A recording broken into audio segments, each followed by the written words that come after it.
Good morning everybody. Success point Deoband में आपका फिर से स्वागत है।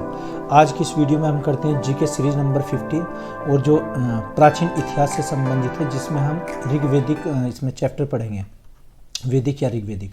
तो वैदिक सभ्यता ये हमारा जो हिस्ट्री की सीरीज होगी, इसका थर्ड पार्ट होगा। इससे पहले हम 2 वीडियो बना चुके इस पर, प्राचीन इतिहास पर। तो और ये सीरीज हमारी होगी 50वीं। तो वैदिक सभ्यता के बारे में हम चर्चा करते हैं गहराई से। इसमें कुछ क्वेश्चंस भी होंगे जो विभिन्न परीक्षाओं में पूछे गए हैं, जैसे रेलवे एनटीपीसी का जो एग्जाम चल रहा है, उसके दृष्टिकोण को ध्यान में रखते हुए हमने कुछ क्वेश्चंस तैयार किए हैं। एसएससी में आए हुए हैं, विभिन्न परीक्षाओं में और भी क्वेश्चंस है, तो आप वीडियो को लास्ट तक देखिएगा। देखना, वैदिक संस्कृति तो एक सभ्यता होती है, एक संस्कृति। सभ्यता जो मूर्त रूप में होती है और संस्कृति जो अमूर्त रूप में होती है, जिसको हम कल्चर बोलते हैं। तो सिंधु सभ्यता के पतन के बाद में एक जो नई सभ्यता है, नई संस्कृति ने जन्म लिया, उसको हम वैदिक सभ्यता कहेंगे, क्योंकि हमें वेदों से उसकी जानकारी मिलती है। तो देखिएगा, सिंधु सभ्यता के पतन के बाद जो नवीन संस्कृति अस्तित्व में आई, उसके विषय में जानकारी वेदों से प्राप्त होती है। इसलिए इस संस्कृति का नाम वैदिक संस्कृति के नाम से जाना जाता है। चूँकि इस संस्कृति के प्रवर्तक आर्य लोग थे, इसलिए इसे आर्य सभ्यता भी कहा जाता है। वैदिक सभ्यता कहिए या आर्य सभ्यता, दोनों बात एक ही हैं। तो ये किसके बाद जन्म लिया था इसने? सिंधु सभ्यता के बाद में। तो स्टेप बाय स्टेप इसमें सभी क्वेश्चन हम करेंगे। सबसे पहले क्वेश्चन आता है कि आर्यों का मूल स्थान क्या था, जो हम विशेष रूप से आर्यों के बारे में पढ़ेंगे। तो आर्यों का मूल स्थान इसमें क्या था? विभिन्न इतिहासकारों का अलग अलग मत है। जैसे आर्यों के मूल निवास को लेकर विद्वानों में मतभेद है ना। भगवान दास आडवाणी ने अपनी पुस्तक रिटर्न ऑफ द आर्यन, है ना, ये अलग से नोट किया कीजिए आप। रिटर्न ऑफ द आर्यंस में आर्यों का मूल निवास स्थान भारत बताया, जबकि अन्य विद्वानों ने क्या बताया, और सबके मत देखेंगे अलग अलग कि आर्य कहाँ के निवासी थे। डॉक्टर अविनाश चंद्र दास ने अपनी पुस्तक ऋग्वेदिक इंडिया में सप्त सिंधु प्रदेशों को आर्यों का मूल निवास बताया। देखना, जो सप्त सिंधु प्रदेश होंगे, इसका मतलब था जो 7 नदियों वाला जो क्षेत्र था, तो 7 नदियों वाले क्षेत्र को क्या कहा है? सिंधु क्षेत्र का नाम दिया था कि आर्य लोग यहाँ से आए थे। आगे पंडित गंगाधर झा ने ब्रह्म ऋषि प्रदेश को आर्यों का मूल निवास बताया था। ये टेली करने के लिए क्वेश्चन आते हैं। एक तरफ आपको इतिहासकार का नाम देंगे और दूसरा फिर वो नाम दे देंगे उसका मूल निवास का। डॉक्टर राजबली पांडे ने मध्य प्रदेश को आर्यों का मूल निवास बताया। आगे देखते हैं। एक इतिहासकार हैं एल डी कल्ला ने कश्मीर या हिमालय को आर्यों का मूल निवास बताया था, क्योंकि ये लंबी नाक वाले या लंबे कद वाले हुआ करते थे, उस आधार पर। आगे इसमें ये DS त्रिवेदी का मत है कि आर्य देविका प्रदेश यानी कि मुल्तान, जो वर्तमान में पाकिस्तान में है, यहाँ का इसको मूल स्थान बताया था। आगे देखते हैं। ये स्वामी दयानंद सरस्वती के अनुसार आर्य तिब्बत के क्षेत्र के निवासी थे। ये क्वेश्चन बहुत आता है कि दयानंद सरस्वती ने कहाँ पर बताया था? तिब्बत क्षेत्र के निवासी थे। उन्होंने अपनी पुस्तक सत्यार्थ प्रकाश में इसका उल्लेख किया है। बुक का क्या नाम था? सत्यार्थ प्रकाश। ये भी आता है कि सत्यार्थ प्रकाश पुस्तक किसने लिखी थी। तो इन्होंने क्या बताया? तिब्बत को मूल निवास बताया है आर्यों का। आगे देखते हैं। मैक्स मुलर ने आर्यों का, और एक JD रीड ने मध्य एशिया को बैक्टीरिया को आर्यों का मूल निवासी स्थान बताया था। बैक्टीरिया जैसे मध्य एशिया से अगर बात करते हैं, जहाँ पर ये अरब देश है, या उससे थोड़ा और उत्तर में आ जाएगा, ये बैक्टीरिया प्रदेश पड़ता है। हंगरी है जैसे, वहाँ पर।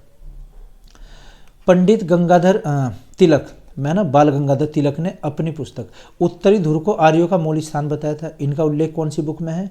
The Arctic home of the Aryans. बाल गंगाधर तिलक ने कौन सी बुक लिखी? Arctic home of the Aryans.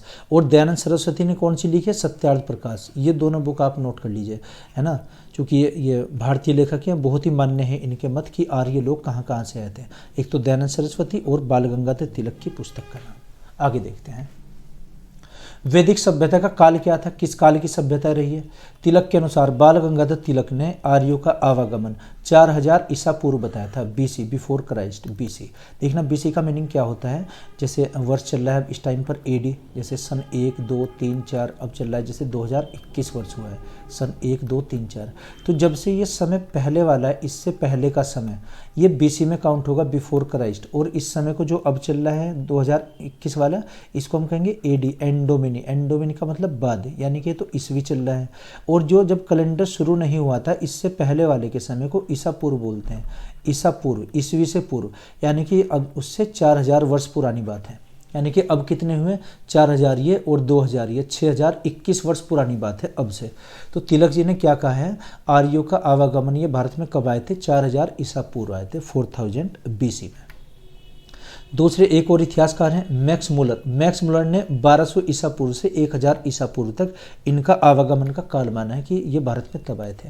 मान्य तिथि एक इतिहासकार हैं, आर्यों का आवागमन 1500 ईसा पूर्व में हुआ था। तो इनके जो इतिहासकारों का अलग अलग पूछ सकते हैं। सबसे अधिक किसने बताया था, ये तिलक ने, बाल गंगाधर तिलक। आगे देखते हैं, वेदों में जो ब्राह्मण होते हैं, अरण्यक होते हैं, है ना, इन चीज़ों के बारे में हम चर्चा करते हैं।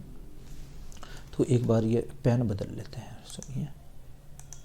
अच्छा जी, देखना, वेदों में ब्राह्मण क्या होते हैं, अरण्यक और उपनिषद। किस वेद का कौन सा ब्राह्मण, ब्राह्मण एक ये शास्त्र का नाम होगा, पुस्तक का नाम। कभी आप ये जाति समझे, जाति नहीं है, ब्राह्मण से मतलब पुस्तक से। देखना 4 वेद दिए गए हैं। ऋग्वेद कौन सा, ऋग्वेद और सामवेद और यजुर्वेद और अथर्ववेद, है ना। ये पहले नंबर पर, दूसरे पर वैसे यजुर्वेद आएगा, ये गलत टाइप हो गया हमारे से। तो ऋग्वेद, यजुर्वेद, सामवेद, अथर्ववेद। फिर वेदों को किस में बांटा गया, ब्राह्मणों में। ब्राह्मण क्या होंगे, पुस्तकों का नाम होगा, पुस्तक, है ना। बुक्स थी, एपिक्स, ग्रंथ, ये क्या थे, ग्रंथ, ना कि जाति। तो ब्राह्मण, ऋग्वेद के कितने ब्राह्मण हुए, जैसे वेदों को ब्राह्मणों में बांटा गया, ब्राह्मणों को अरण्यक में, अरण्यक को उपनिषदों में। उपनिषदों का अर्थ होता है समीप बैठना, जो समीप बैठकर लिखे गए, समीप बैठना, ये इसका अर्थ होता है। अरण्यक का अर्थ पूछा गया कि अरण्यक का अर्थ क्या होता है, जंगल, जो जंगल में बैठकर जो लिखे गए हैं या जो ज्ञान वहाँ पर दिया गया गुरु के माध्यम से। तो हर वेद का अपना ब्राह्मण होगा और उसका अरण्यक होगा, उसका फिर उपनिषद होगा। जैसे ऋग्वेद के 2 ब्राह्मण हैं, नंबर 1, नंबर 2, एक तो ऐत्रेय ब्राह्मण, एक कौशितकी ब्राह्मण। ऐसे इस ऋग्वेद के अरण्यक कितने, ऐत्रेय और कौशितकी, ऐत्रेय और कौशितकी के नाम से। और ऋग्वेद के जो उपनिषद हैं ये भी ऐत्रेय और कौशितकी उपनिषद, यानी कि इसमें तो सेम ही है नाम, ब्राह्मण भी वही हैं और अरण्यक भी वही हैं और उपनिषद भी वही हैं। आगे देखिएगा दूसरा सामवेद। सामवेद के कितने हो जाएंगे, इनमें ब्राह्मणों के नाम दिए हैं, जैसे पंचविश, षड्विश, तांडव और जैमिनी, ये क्या हो जाएंगे, इसके ब्राह्मणों के नाम। आप ऐसे ही टेबल नोट कर लीजिए आप ये बुक में, अपनी नोटबुक में। इसके अरण्यक कितने, छांदोग्य और जैमिनी, छांदोग्य और जैमिनी अरण्यक है किसके, सामवेद के। ऐसे ही उपनिषद कितने हैं, छांदोग्य उपनिषद और केनो उपनिषद, ये किसके हैं, सामवेद के उपनिषदों के नाम, छांदोग्य और केनो। देखना छांदोग्य के नाम से क्या है, अरण्यक भी, और छांदोग्य उपनिषद ये एक ही वर्ड है पूरा, छांदोग्य उपनिषद, इसका एक उपनिषद भी है। ऐसे ही आते हैं यजुर्वेद पर।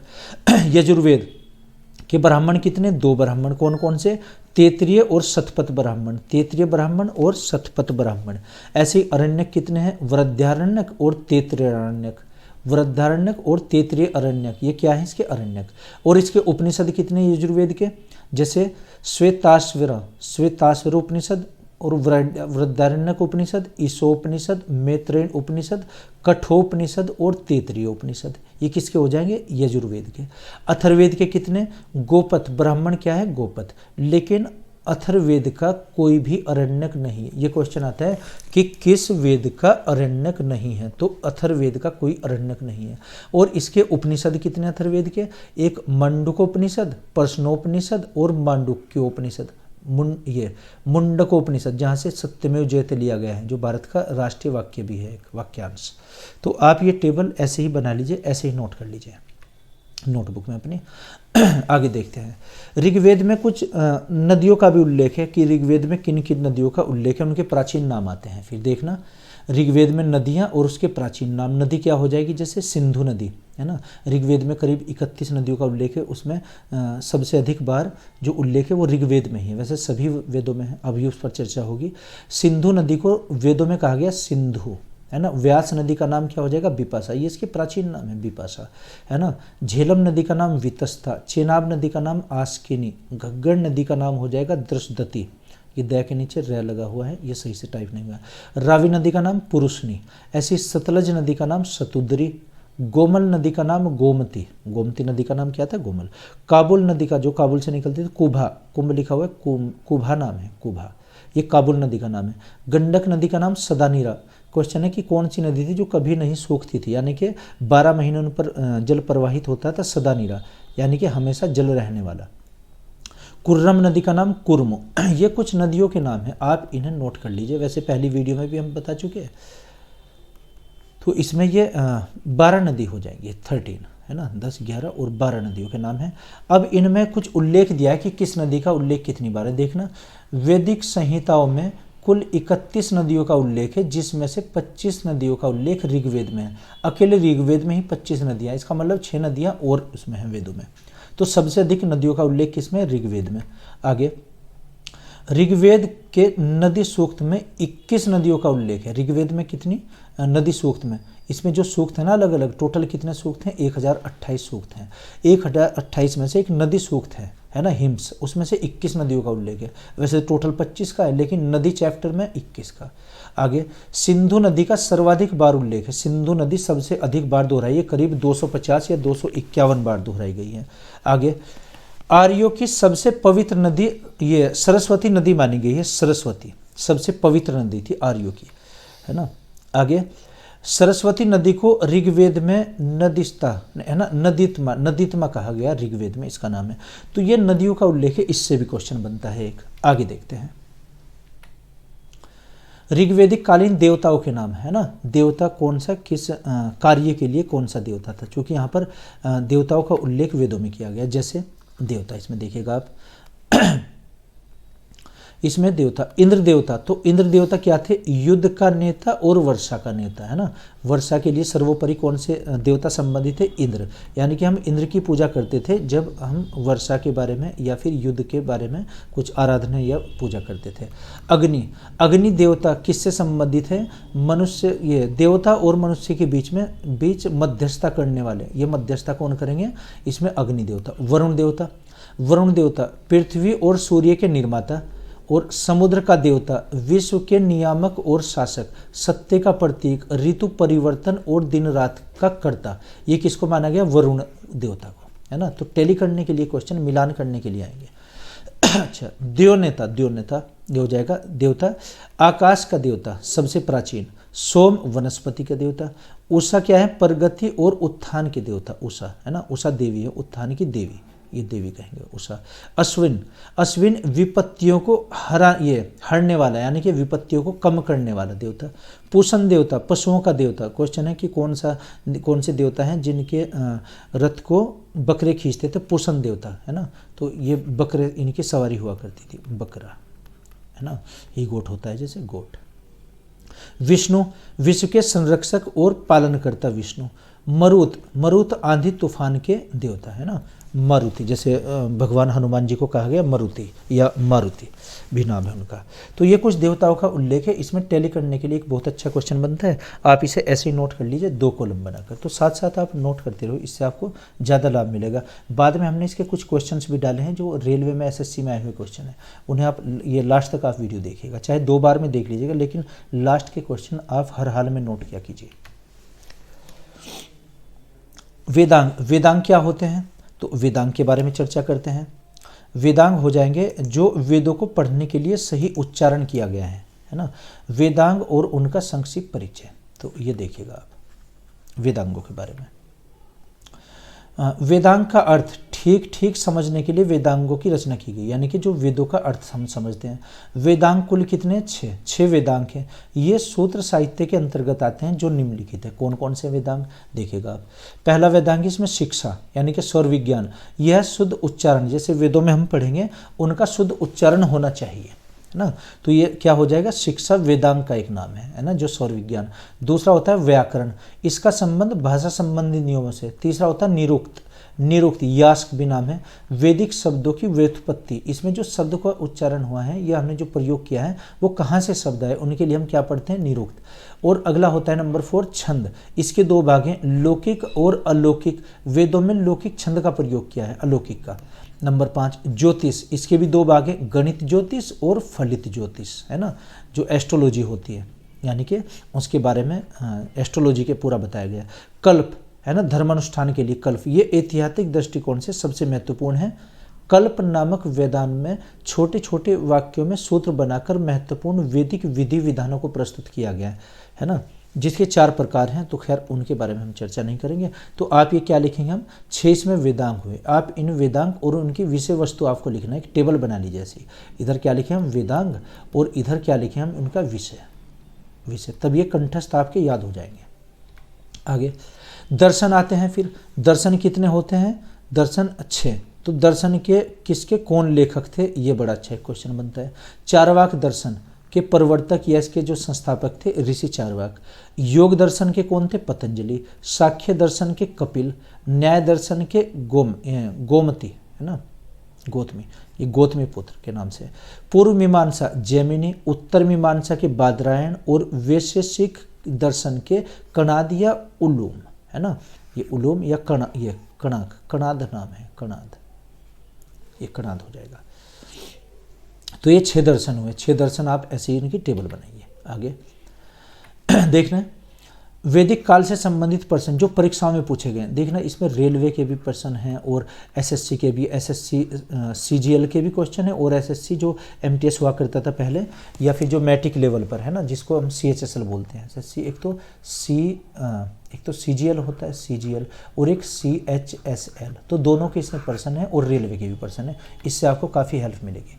देखना पहला क्वेश्चन इसमें, नंबर 1 क्वेश्चन, ऋग्वेदिक काल किसे कहा जाता है। तो ऋग्वेदिक काल क्या है, इसकी जो एज मानी गई है 1000 ईसा पूर्व से 6ठी शताब्दी ईसा पूर्व, ये पहला क्वेश्चन है। दूसरा क्वेश्चन देखना, यूपीएससी में क्वेश्चन 2009 में और 2013 में पूछा गया, 2 बार ये परीक्षा में आया है। ये हमें क्वेश्चन ढूंढने में बहुत इसमें मेहनत करनी पड़ती है, तो देखना इसे आप नोट करते रहिए। क्वेश्चन है दूसरा, आर्य शब्द का शाब्दिक अर्थ क्या है। तो शाब्दिक अर्थ क्या है, श्रेष्ठ या कुलीन वर्ग, श्रेष्ठ, एरिस्टोक्रेट जो होते हैं, श्रेष्ठ वर्ग। तीसरा क्वेश्चन है जो एसएससी मैट्रिक लेवल में पूछा गया 2001 में, किस नशीली फसल का ज्ञान वैदिक काल के लोगों को नहीं था। तंबाकू का ज्ञान नहीं था, है ना। सोम रस का एक नाम आता है कि सोम का रस का वो सेवन करते थे। आगे क्वेश्चन है एसएससी मैट्रिक लेवल में 2001-2003 में पूछा गया क्वेश्चन नंबर 4, उत्तर वैदिक काल के देव विरोधी और ब्रह्म विरोधी धार्मिक शिक्षक को किस नाम से जाना जाता था। तो किसके, शरमण के नाम से जाना जाता था, जो उनके धार्मिक अनुष्ठानों का विरोध करता था। क्वेश्चन नंबर 5 जो यूपीएससी 2003 और बिहार पीसीएस में 2005 में पूछा गया, वैदिक गणित का मुख्य अंग क्या है। वैदिक गणित देखना बहुत महत्ता दी जा रही है वैदिक गणित को। शूल सूत्र, है ना, सूत्र जो इसमें पढ़ेंगे, जैसे हमने कल्प पढ़े हैं तो सूत्र होते हैं, उसमें शूल सूत्र में ये इनका उल्लेख है वैदिक गणित का। आगे छठा क्वेश्चन, किस वेद में प्राचीन वैदिक युग की संस्कृति के बारे में सूचित किया गया है, यानी कि सूचना दी गई, ऋग्वेद में। अच्छा आगे, उत्तर वैदिक काल में लिखे गए ग्रंथों का सही क्रम क्या है। जो उत्तर वैदिक काल में लिखे गए, एसएससी 2011 में क्वेश्चन आए, जैसे वेद 4 होते हैं, तो उत्तर वैदिक काल में कौन कौन से लिखे गए, जो बाद के 3 हैं, जैसे वेद लिखे गए बाद के, ब्राह्मण लिखे गए, अरण्यक और उपनिषद। ये क्या, वेदांग, ये वेदांग आ जाएगा उत्तर वैदिक काल में, है ना, ये प्रो वैदिक एज में लिखे गए। आगे क्वेश्चन नंबर 8, वेदों की संख्या कितनी है। एसएससी 2003 में क्वेश्चन है, तो वेदों की संख्या 4 है। कौन कौन से, ऋग्वेद, यजुर्वेद, सामवेद, अथर्ववेद। नंबर क्वेश्चन 9, कौन से 3 वेद संयुक्त रूप से वेदत्रयी कहलाते हैं। जो वेदत्रयी जिनको कहा जाएगा संयुक्त रूप से, जो शुरू के 3 होते हैं। देखना यूपीएससी में क्वेश्चन है, आईएएस में, एसएससी मैट्रिक लेवल में 2007 में क्वेश्चन आए हुए हैं। कौन कौन से, जो शुरू के 3 होते हैं, ऋग्वेद, यजुर्वेद, सामवेद। इनको हम किस नाम से जानते हैं, वेदत्रयी, यानी कि 3 का एक समूह बनता है, 3 का एक समूह, इसे वेदत्रयी नाम दिया गया। तो शुरू के जो 3 वेद हैं ये वेदत्रयी में आ जाएंगे।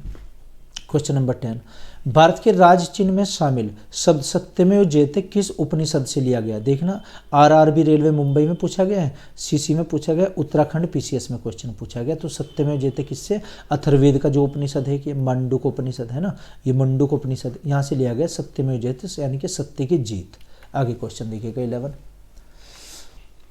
क्वेश्चन नंबर 11, ऋग्वेदिक काल में आर्यों का मुख्य व्यवसाय क्या था। आरआरबी मुंबई रेलवे मुंबई 2005 में क्वेश्चन पूछा गया। तो व्यवसाय करना, ये व्यवसाय किया करते थे, क्योंकि वहाँ पर यात्राओं का उल्लेख है, समुद्री यात्राएं। आगे, भारतीय संगीत का आदि ग्रंथ किसे माना जाता है। तो आरआरबी मुंबई में 2005 में फिर से क्वेश्चन। देखना वेदों से 2 क्वेश्चन आए, ये भी आरआरबी मुंबई में, ये भी आरआरबी मुंबई में। तो इसमें किसे कहा गया, सामवेद को। सामवेद में जैसे संगीत के सातों स्वर का उल्लेख है सारेगामापाधानी से, और एक आ जाएगा इसमें प्रेम प्रसंग के बारे में इसमें बताया गया है। आगे, भारतीय इतिहास के प्रथम विधि निर्माता कौन थे, रेलवे भोपाल 2005 में क्वेश्चन पूछा गया। मनु जो ऋषि हुए जिन्होंने मनुस्मृति भी लिखी गई है। विधि विधान, मनुस्मृति को भारतीय विधि विधान की पुस्तक माना गया है। और ये जो मनुस्मृति, इसी का सबसे पहले अंग्रेजी में अनुवाद भी किया गया था। क्वेश्चन नंबर 14, कृष्ण भक्ति का प्रथम और प्रधान ग्रंथ कौन सा है, तो ये आरआरबी कलकत्ता में एएसएम और जीजी गुड्स गार्ड में 2005 में क्वेश्चन पूछा गया है। तो ये कौन सा आ जाएगा, श्रीमद् भगवत गीता। इसमें क्या भक्ति के बारे में बताया गया है इसमें। अगला क्वेश्चन है 15, ऋग्वेद से में संपत्ति का मुख्य रूप क्या था, आरआरबी गोरखपुर में 2005 में क्वेश्चन पूछा गया। तो गोधन, गाय को रखना, यानी कि गाय को हम आदान प्रदान के लिए वस्तु विनिमय के रूप में प्रयोग करते थे। देखना वेदों से कितने अच्छे क्वेश्चन आ रहे हैं, यही आपको रिपीट हो जाए, उसमें रेलवे में रिपीट होंगे, तो आप इनको नोट करते रहिए। क्वेश्चन नंबर 16, ऋग्वेद के किस मंडल में शूद्र का उल्लेख पहली बार किया गया था, आरआरबी गोरखपुर में 2005 में क्वेश्चन पूछा गया। तो 10वें मंडल में, 10वें मंडल के हमें ऋषि का नहीं पता कि इसे किसने लिखा है। आगे नंबर 17, पुराणों की संख्या कितनी है, आरआरबी गोरखपुर में एएसएम और गुड्स गार्ड में 2005 में 18, और ये पुराणों की संख्या 18 है। तो क्वेश्चन और भी विभिन्न परीक्षाओं में आ चुका है। नेक्स्ट क्वेश्चन है, वैदिक धर्म में कितनी ये समृद्धि के लिए उपासना की जाती है ना। ये आरआरबी, ये महेंद्रगढ़ में क्वेश्चन पूछा गया 2004 में, प्रकृति की पूजा उसमें करते थे। नेक्स्ट क्वेश्चन है, किस देवता के लिए ऋग्वेद में पुरंदर शब्द प्रयोग किया गया, पुरंदर यानी कि पुरों का अंत करने वाला, पुरंदर यानी कि दुर्ग, जो क्या होते हैं किले, किले को नष्ट करने वाला। तो किसमें है ऋग्वेद में, इंद्र, इंद्र को पुरंदर भी कहा गया, यानी कि किलों को नष्ट करने वाले जो फोर्ट्स होते हैं, किले, दुर्ग। आगे क्वेश्चन 20वां, किस विषय से संबंधित शुल्ब सूत्र पुस्तक है, आरआरबी इलाहाबाद में एएसएम और गुड्स गार्ड में 2004 में क्वेश्चन पूछा गया। जयमिति से संबंधित शुल्ब सूत्र की पुस्तक जयमिति। आगे क्वेश्चन देखिएगा, ये अस्तोमा सदगमय है ना, शब्द कहाँ से लिया गया है, तो ऋग्वेद से लिया गया, आरआरबी मुंबई में, और टेक्निकल में भी क्वेश्चन पूछा गया 2003 में। तो कौन सा है, ऋग्वेद में, ऋग्वेद में ये इसमें ये दोहा आ जाएगा, अस्तोमा सदगमय है ना, ये ऋग्वेद से लिया गया, और इसी से ये भी लिया गया गायत्री मंत्र ऋग्वेद से ही। आगे क्वेश्चन है, आर्य भारत में बाहर से आए सर्वप्रथम कहाँ बसे थे, आरआरबी इलाहाबाद में, गुड्स गार्ड में 2003 में भी क्वेश्चन। देखना हर बार क्वेश्चन आ रहे हैं वेदों से। तो पंजाब में बताते हैं कि पंजाब में सबसे पहले आकर ये बसे थे। आगे नेक्स्ट क्वेश्चन, ये ओ पुरुष से है ना, ए पुरुष से वेदों को क्यों कहा गया है ना। तो सीओपी में 2003 में क्वेश्चन, क्योंकि वेदों की रचना देवताओं के द्वारा की गई थी है ना, मानव निर्मित ये नहीं है। वेद व्यास जी ने तो इनका कंपोज किया है, यानी कि संग्रह किया है फिर वेदों का, है ना। अपुरुष से बताया जिनकी उत्पत्ति पुरुष से ना हो। नंबर 24, वैशेषिक दर्शन के प्रतिपादक कौन थे, तो क्या ये कणाद है ना, कणाद इसके क्या आ जाएंगे, प्रतिपादक, यानी कि उन्होंने रचना की थी। पूर्व वैदिक संस्कृति का काल किसे कहा जाता है, तो जिसकी जो कार्य है कार्यकाल 1500 से 1000 ईसा पूर्व, उसके बाद का जो काल होगा वो उत्तर वैदिक काल का। तो आगे देखिएगा क्वेश्चन, ये आप क्वेश्चन नोट करते रहिए, इन्हीं से काफ़ी क्वेश्चन मिल जाएंगे आपको ऐसे, है ना। तो वीडियो भले ही बड़ी हो जाए, लास्ट तक आप देखिएगा। मीमांसा या पूर्व मीमांसा के दर्शन के प्रतिपादक कौन थे, किन्होंने बनाया था, तो जैमिनी ने लिखे हैं ग्रंथ।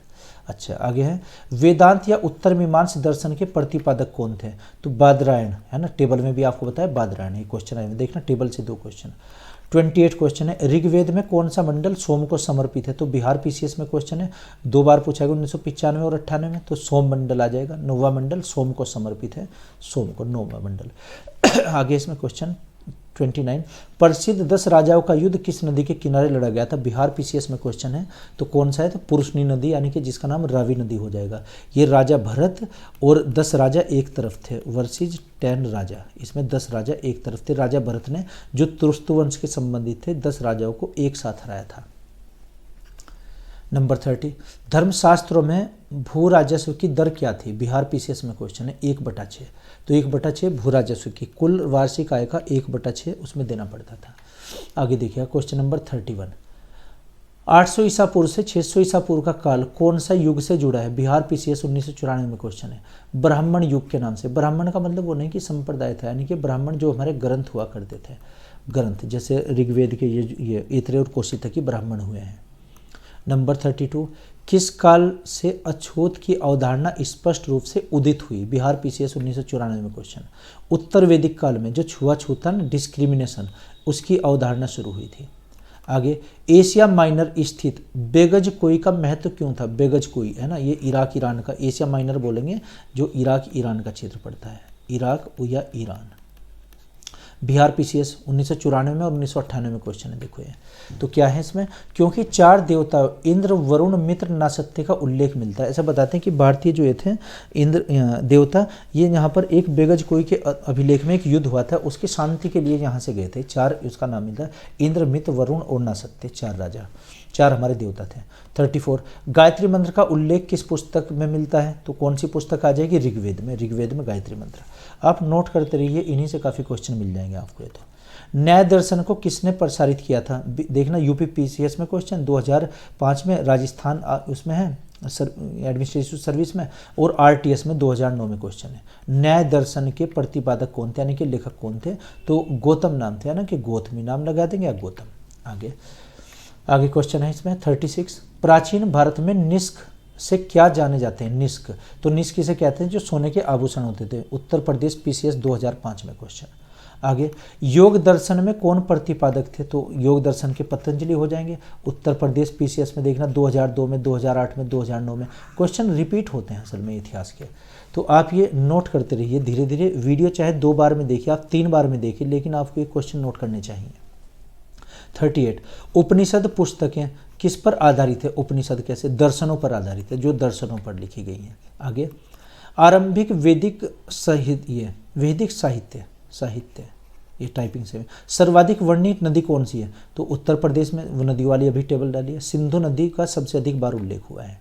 अच्छा, उपनिषद काल में राजा अशुपति किस राज्य के शासक थे? तो उत्तर प्रदेश 1999 में पूछा गया। कई राज्य जो उत्तर प्रदेश की सीमा बिहार की सीमा पर होगा। तो आगे देखिएगा, अध्यात्म ज्ञान के विषय में नचिकेता और यम का संवाद किस उपनिषद में? नचिकेता और यम की जो इसमें विवाद था, बातचीत थी, उत्तर प्रदेश 1999 में और 1997 में क्वेश्चन पूछा गया। कठोपनिषद में यम और नचिकेता की कहानी का उल्लेख है। आगे, वैदिक काल में काबुल नदी का स्थान कहाँ निर्धारित होना चाहिए? वैदिक काल में ये अफगानिस्तान में, जहाँ पर काबुल है, तो काबुल के नाम से ही काबुल नदी। आगे क्वेश्चन है, कपिल मुनि द्वारा प्रतिपादित दार्शनिक प्रणाली कौन सी थी? जो कपिल मुनि ने, सांख्य दर्शन। देखना दर्शनों से भी काफ़ी क्वेश्चन है। आगे इसमें क्वेश्चन, भारत के किस स्थान की खुदाई से लौह धातु के प्रचलन के प्राचीनतम साक्ष्य मिले हैं? उत्तर प्रदेश पीसीएस में 1999 क्वेश्चन। अतरंजी खेड़ा यहाँ पर ये यूपी में होगा, उत्तर प्रदेश में, है ना, इलाहाबाद साइड में होगा अतरंजी खेड़ा, किसमें लोहे की वो बनी है कोई धातु, जिससे मतलब फसल काटने के जो काम आती थी। 44वां, किस वेद के संकलन को ऋग्वेद पर आधारित है? ऋग्वेद पर कौन सा? तो सामवेद का संकलन ऋग्वेद पर ही आधारित है, जिसमें संगीत के बारे में बताया गया है। नंबर 45, कर्म का सिद्धांत किससे संबंधित है? कर्मवाद, है ना, तो मीमांसा से, मीमांसा जो दर्शन है, मीमांसा दर्शन से। तो 45 क्वेश्चन है, आगे आप देखिएगा। तो इसमें 50 क्वेश्चन डाले हुए हैं। 46 किस विषय से चरक संहिता नामक पुस्तक संबंधित है? जो चिकित्सा से संबंधित है, जो चरक ने जो लिखी है, मध्य प्रदेश पीसीएस में क्वेश्चन है। आगे, यज्ञ संबंधी विधि विधानों का पता किस वेद में है? यजुर्वेद में। इसमें क्या हम यज्ञ करते हैं, यज्ञ है ना, जैसे हवन वगैरह होते हैं इस तरीके से। तो राजस्थान एडमिनिस्ट्रेटिव सर्विस में क्वेश्चन है, 1994 में और 2000 में पूछा गया है। आगे, वैदिक युगीन सभा किससे संबंधित है ना? वैदिक युगीन, तो वैदिक युगीन किससे? मंत्री परिषद से संबंधित आ जाएगी, उसमें राजाओं के भी बारे में लिखा हुआ है। आगे, वैदिक युग में प्रचलित लोकप्रिय शासन प्रणाली क्या थी? तो राजस्थान में पीसीएस में क्वेश्चन है, गणतंत्र तरीके से, है ना, गणतंत्र, जहाँ का मतलब शासक कोई भी उसमें बन सकता है। And last question number 50, Bharat का सबसे पुराना प्राचीन वेद कौन सा है? तो ऋग्वेद सबसे प्राचीन वेद है। ये क्या आ जाएगा? सबसे प्राचीन ऋग्वेद। तो ये जो 50 क्वेश्चन है, इन्हीं से आपको काफ़ी क्वेश्चन मिल जाएंगे, तो इन्हें आप नोट कर लीजिए। अगर कुछ भी डाउट है तो आप हमें कमेंट बॉक्स में आप बताइएगा, और मैं आशा करता हूँ ये आपकी समझ आया होगा। Okay, thank you.